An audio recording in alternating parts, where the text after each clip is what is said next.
De Shoah, c'est un terme qui est clair pour vous? C'est bon, vous l'avez bien vu en cours? Shoah, camp d'internement, solution finale, le génocide des Juifs expliqué à ces collégiens du Cher devant l'une des baraques du camp de Beaune-la-Rolande. Ce jour-là, ils suivent le parcours organisé par le Centre d'études et de recherche sur les camps d'internement du Loiret. C'est aussi notamment passer par des histoires de vie, des histoires de famille, aussi bien des enfants que des hommes et des femmes qui sont passés par ces camps, qui quelquefois étaient plus jeunes qu'eux ou avaient le même âge. Et en racontant leur histoire, ils peuvent comme ça comparer et se rendre compte, bien plus identifier en fait à ces personnes et ce qui leur est arrivé, la tragédie de cette histoire. Première étape sur les traces de leur persécution à Orléans, à l'image de l'ancienne synagogue, endommagée sous l'occupation allemande. Les miliciens, ce sont des Français qui sont d'accord avec le maréchal Pétain, qui sont opposés aux Alliés, qui sont d'accord politiquement avec les nazis, qui vont traquer les résistants et les juifs. Photo à l'appui, les élèves remontent le temps. C'est pas que des photos, on le voit vraiment, on est vraiment là où ils ont été. C'est choquant. D'un pays comme nous, on ne penserait pas que c'est l'histoire de notre pays. Direction ensuite l'ancienne gare de Pithiviers, où 16 000 juifs transitèrent entre 1941 et 1943 avant d'être déportés à Auschwitz en Pologne. C'est vraiment depuis cette gare, depuis ces quais que les trains sont partis en direction d'Auschwitz. Pour les enseignants, ces visites représentent le moyen de préserver la mémoire de la déportation. Maintenant, on arrive à une génération dont les grands-parents étaient très petits pendant la Seconde Guerre mondiale, voire pas nés.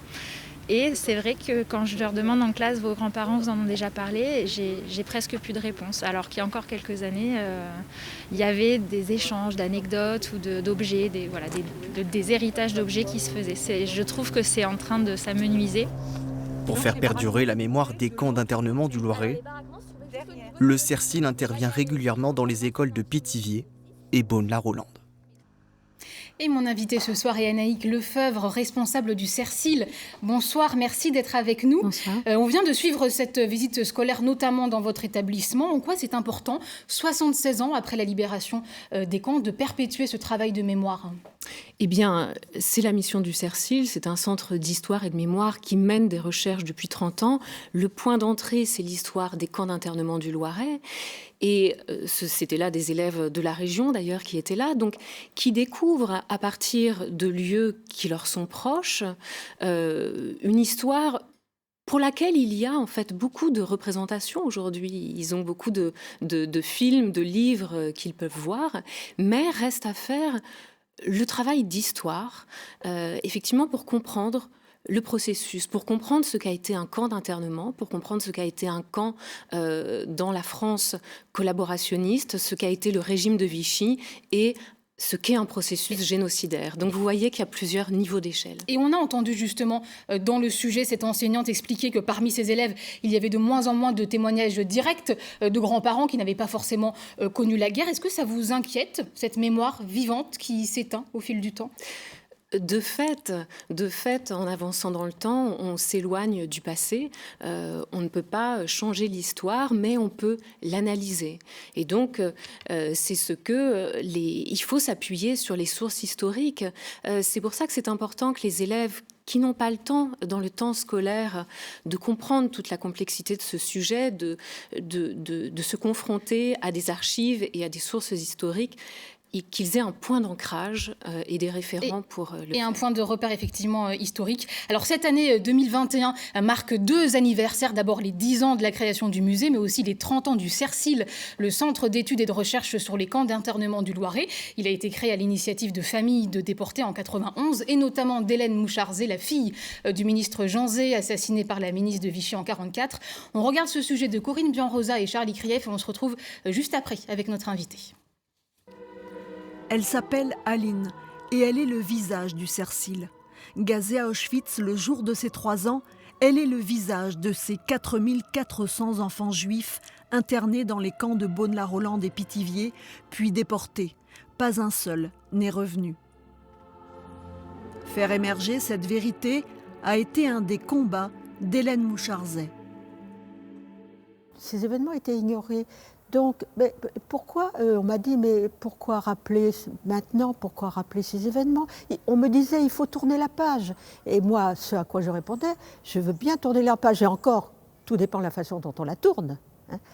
C'est pas de l'oublier, tourner une page, c'est se rappeler en mémoire ce qu'on a lu.